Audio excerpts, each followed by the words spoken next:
You're watching Friday Night Frenzy, sponsored by New Balance, Avon, and South Windsor. When your feet feel good, your whole body feels good.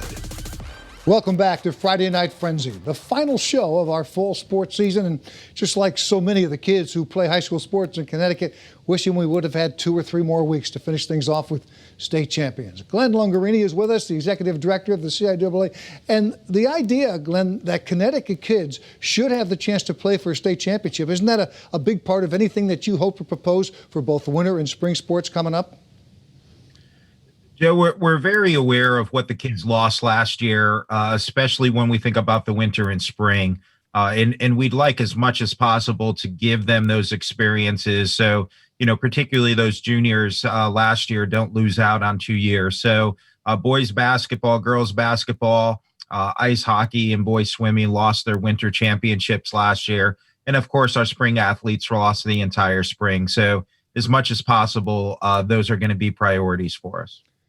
Let's talk about the decision that was made to postpone your winter sports. Everything I could see, it really came down to you didn't have schools that were going to be open, and without schools opening, they just weren't going to be able to play games or have practices. It was a combination of the number of schools that were closing, and they were closing for various reasons. There were a few that were closing potentially because of COVID numbers, but I think most of our schools we were seeing closing because of issues with staffing. But, when we surveyed our member schools, 55% of our member schools said, regardless of the reason they were closing, at best that they were going to engage in practice, but not games. So, we understood that it was a challenge for our schools. And then the other part of that is just the number of cases that we're seeing increase across the state. At this point, we have so many schools that are in the red categories right now for the CIAC that I think we have 175 of our 186 schools located in red towns, and it just didn't make sense to continue at this point. As we move forward, I mean, a lot of people are thinking that if anything, the numbers may get worse, but what is it about the mid-January that a lot of people are thinking? Is that because schools, they think they're going to go back to in-class learning, and that's a good opportunity to start sports up again? Well, I think mid-January gives us, the standard, I think, for COVID measurement has been a 2-week period. So that January 19th date is 2 weeks after the first of the year for schools in terms of coming back. It also aligns with a lot of schools for the end of the first semester. So that it seems to be a bit of a natural break as well as that 2-week period. So it's an optimistic time, and we're looking forward and hoping that the numbers level off and we can get back to a good percentage so we could get our kids back in action.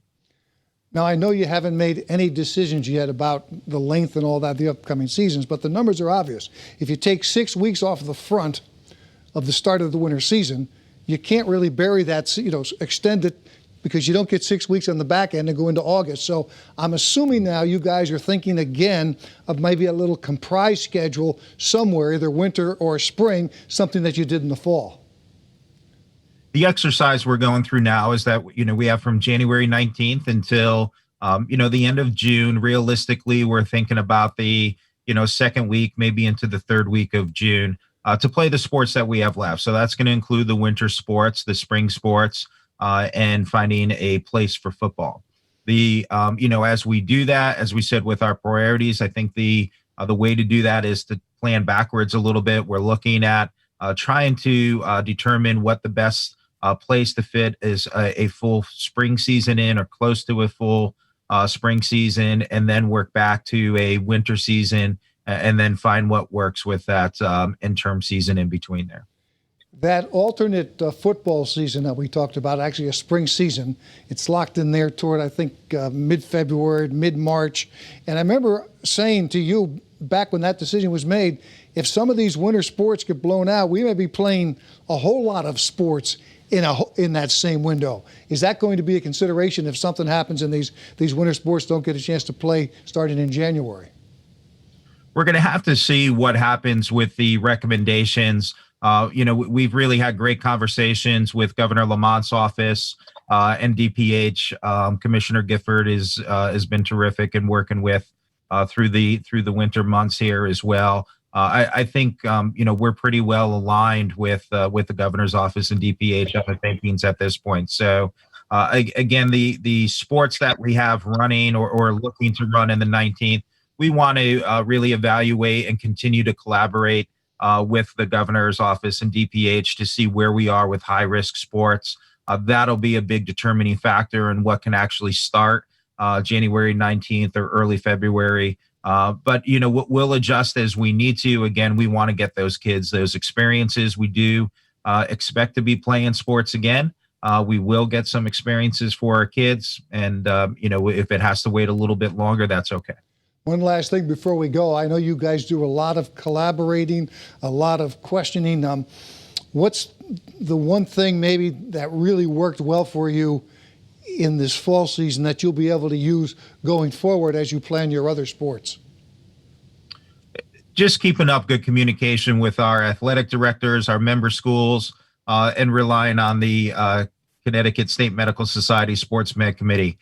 We just have such a talented group of doctors that can keep us informed and really share best practices and what we should think about this. An incredible group of athletic directors that are adjusting on the fly to give our kids experiences.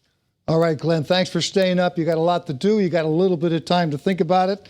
And hopefully we're going to be back here with a frenzy in the middle of January talking about winter sports. See you out there. Thank you, Joe. All right, that'll do it for the fall